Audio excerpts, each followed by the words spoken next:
it's Marley from the Energy Boutique with your energy forecast for August 2023.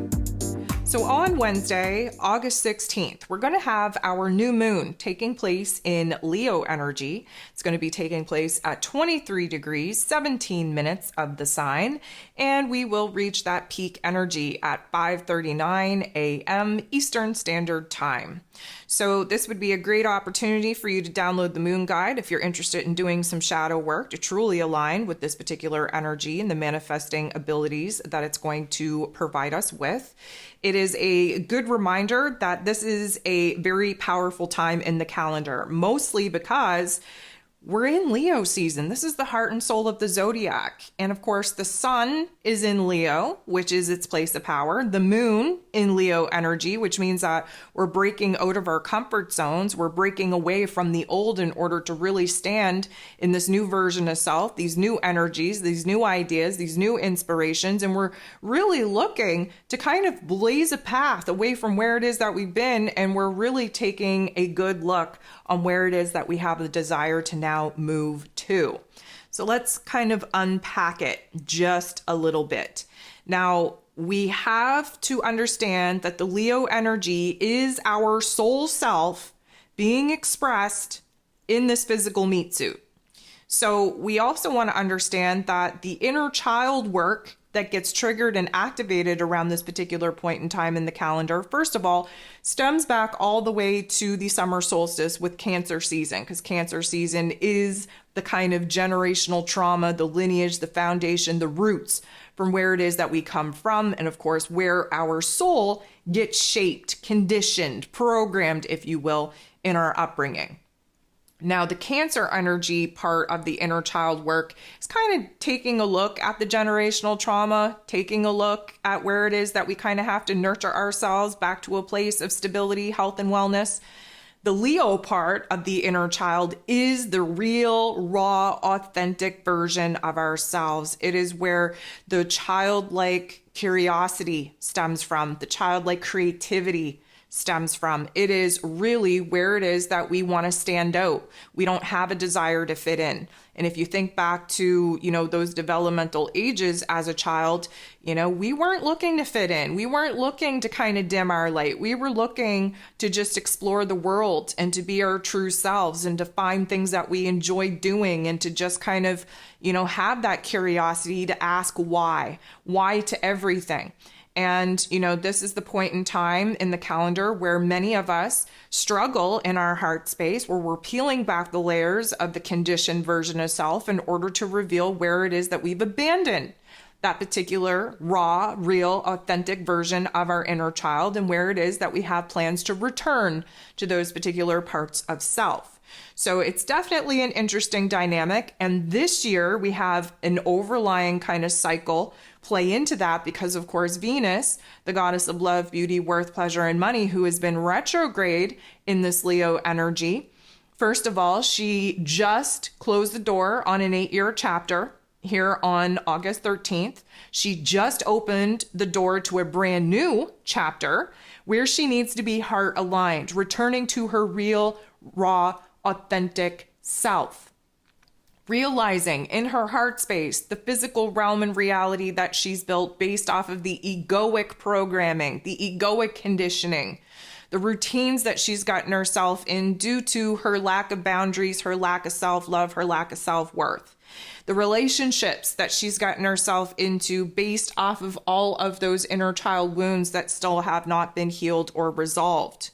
The financial situations that we found ourselves in, mirroring back to us the value, the worth that we see in ourselves that we're receiving in a monetary circumstance. And of course, many of us struggling right now with finances.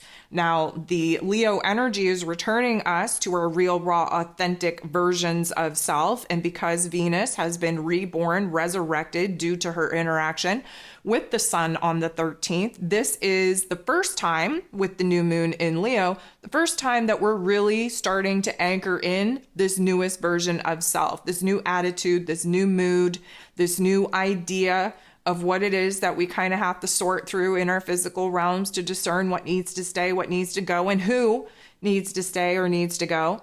The Leo energy is asking for us to step into our power, for us to be proud of all of our all of our accomplishments, all that we've gone through, all that we've endured, all that we've suffered through, all that we've fought through. We have to be, I'm going to say, a little bit more proud of the wounds, the battle scars that we have accumulated through our tough love life lessons.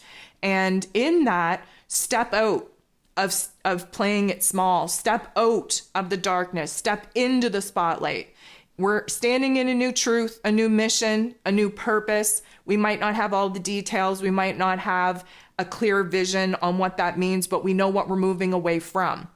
It's very indicative under this new moon because it's taking place at 23 degrees, pretty late in the zodiac wheel, for new beginnings to be taking place on a fresh, clean slate. Instead, at 23 degrees, we are ending, we are closing, we are completing chapters, tough love life lessons, soul contracts.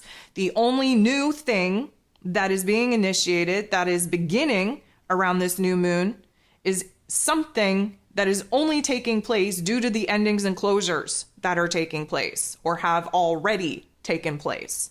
So it's going to be a very interesting dynamic. And because this is like the first, I'm going to say, opportunity for us to take center stage as this newest version of self, this is an alignment energy. This is a recalibration energy. This is a time to really get the fragmented pieces of self kind of stuck back together in a very interesting way. Now, of course, there's positive and negative aspects to every new moon in Leo. And I shouldn't even say new moon in Leo, every moon event, period. But with this particular new moon in Leo, there's a lot of heart activations, again, to kind of help break us free from some of the conditioning, some of the programming, some of the egoic layers that we've been hiding under, in order for us to really emerge as the most real, raw vibration and frequency that we can harness in our soul self. So if you download the Moon Guide, you'll be able to kind of walk through all of the positive and negative interactions. And when I say negative interactions, they're not, bad as much as they are just creating tension and conflict in order for us to have an awareness on where it is that we're not living authentically, or we're not being the best version of ourselves, or we're not making the changes that we know that we have to make. So there's definitely a whole section in the Moon Guide that will not only cover all of the aspects, but that will give you some journal prompts to actually go in, do a deep dive into your shadow realm so that you can kind of unpack what needs to be unpacked in order for you to truly stand in your power in moving forward. Also in the Moon Guide, you will notice that this is another Earth dominant event when it comes to the elemental energy profile. I think it's very interesting to understand that the majority of the moon events in which we've had have been dominant in Earth energies because we're looking to change our physical realms. We're looking to change our physical circumstances. That's all Earth energy. Now, granted, this particular moon is backing that Earth energy with fire. Fire is a beautiful thing, especially backing Earth energy, because it means that we're able to kind of burn through the cord, the attachments, if you will, to the past. We're able to burn down the structures, the bridge, if you will. And we are looking to really cleanse that space so that we can initiate a brand new spark of excitement, of passion, of desire that we can root in and essentially start building towards. So this is definitely going to be an interesting moon event, mostly because of the other planets and what they're going through. Of course, we have a lot of retrograde planets. We just had, Venus kind of complete her cycle and open up a new one. That's a major contributing factor. We have Uranus really kind of dig in to this particular moon event, which is a jolt of energy. We have to expect the unexpected. There's wild card events coming at us. It is, really putting us in a situation to have some aha moments, some epiphanies really take place that we can't unknow, that we can't avoid, that we can't ignore. It's putting us in a situation where things may accelerate. We are going to see a rapid progressive movement to get us on the right track and moving forward. And we have a lot going on in the heart space that we really have to deal with in order to come out of this the realest, rawest version of self possible. So I think it's going to be an interesting time where a lot of the spiritual communities talking about the very generic effects of a new moon, like, oh, it's a great time to initiate something new.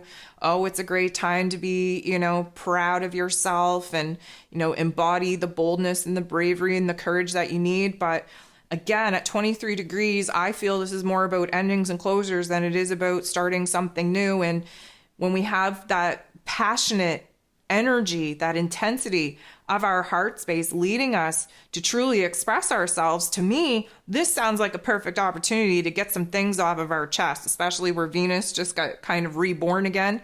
I'm sure she got some things on her mind and in her heart space that she needs to get out of her body. She needs to clear the air about. And that may be our truth. Maybe that is our mission. Maybe that is our purpose for right now, which is to get all of these things out of our physical body, clean the slate for us, recognize what is ending, what we're closing the door on, so that we can really get fine-tuned with this new vibration and frequency that has the room, after we unpack some of this, I'm going to say, heavy emotional weight and baggage, to really show us what it is that inspires us, that excites us, that we're really passionate about pursuing from here. So, it's going to manifest in different ways for all of us. That's why I really recommend that you download the Moon Guide so that you can really align with these energies and see what it is triggering and activating for you. So at the end of the day, this is a vibration that, collectively speaking, is going to be triggered and activated individually so that the greater, grander whole can actually accelerate in this evolutionary path of reaching new vibrations and frequencies that the collective now has the ability to kind of anchor down and not back away from. So with that being said, I hope that you really tap into your heart space, that you really get real and raw and vulnerable with yourself, that you kind of step out of the darkness, step out from behind the curtain, really speak your truth, tell it how it is, express yourself to the fullest degree, and really just be proud of all that you've been able to accomplish, not only on your healing journey, but accomplish in your physical realm as well. Even if you are seeing endings and closures, please understand that that is not a sign of failure as much as it is that you have succeeded in completing a particular life lesson, a soul contract, a life chapter of growth. So we have to get real with ourselves first and foremost before we can show up and be real with anyone else. And this is going to be a great time to really sit down and consider all that we've gone through, all that we've endured, all that we've been able to really accomplish in all facets of our life, and be super proud of ourselves.